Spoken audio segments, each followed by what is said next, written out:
الحمد لأهله والصلاة على أهلها أما بعد. معززو یورور پښتنه کړې ده چې ذهن ته مې ډېر زیات غلط سوچونه او خیالات او فکرونه راځي چې کله کله داسې حد ته ورسېږم چې د الله رب العالمین په اړه او د الله تعالی په باره کې مې غلط سوچونه و ذهن ته راسي. کله کله مې تر خولې لا غلط الفاظ راوځي او په دې باندې ډېر زیات پریشانه یم، د خپل ژوند راته تریخ وي.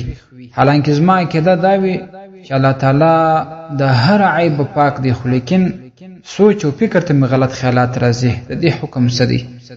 جواب وبالله التوفیق.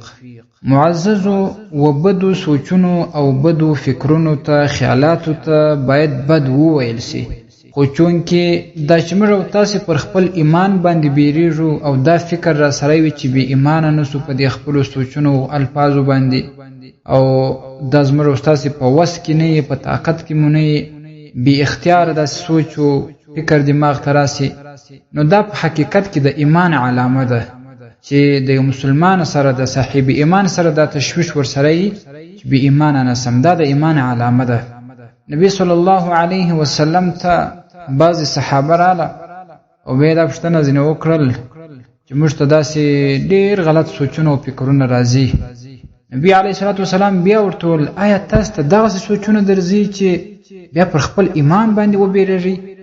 صحابه کرام ورته وویل چې هو یا رسول الله صلی الله علیه وسلم، دغه سوچونه راته راځي.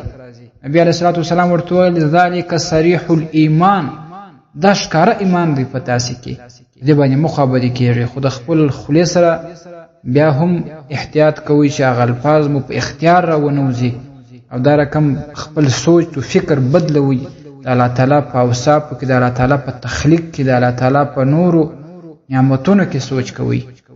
او دا شان نبی صلی الله علیه وسلم بعضې صحابه کرامو ته وویل چې کله کله تاسو ته شیطان راسي او قسمه سوچونه او فکرونه او وسوسې در اچي، حتی تر داسې وخته چې درته ووایي چې ستاسې رب چا پیدا کړی دی، نو په داسې وخت کې بیا تاسې اعوذ بالله من الشیطان الرجیم ووایاست او دا رقم پر راسته طرف باندې څو واره توکي. او په مرقات المفاتح کې دا راځي چې په دا وخت کې باید لا حول ولا قوة الا بالله هم زیات وویل سي، او دا ایمان ته تاوان نه رسوي، ځکه دا بلا اختیاره یا ستا تر خوله الفاظ راوځي یا ستا ذهن و فکر ته غلط سوچونه و وسوسې راسي، په دې باندې انسان د ایمانه نه وځي. خو د هغه مجلسونو څخه، د هغه شانو کارونو څخه ځان وساتئ چې په هغه کې غیر اسلامي غیر شرعي شان وي یا غیر اسلامي خبرې او مجلسونه وي، ځکه چې هغه انسان ډېر غلط طرف ته او خراب طرف ته بیایي. دا حدیث شریف په صحیح مسلم شریف کې راځي په کتاب الایمان کې جلد اول صفحه 190 او مرقات المفاتح اول جلد صفحه 242، البحر الرائق انزم جلد 209 صفحه. السلام علیکم ورحمة الله وبرکاته.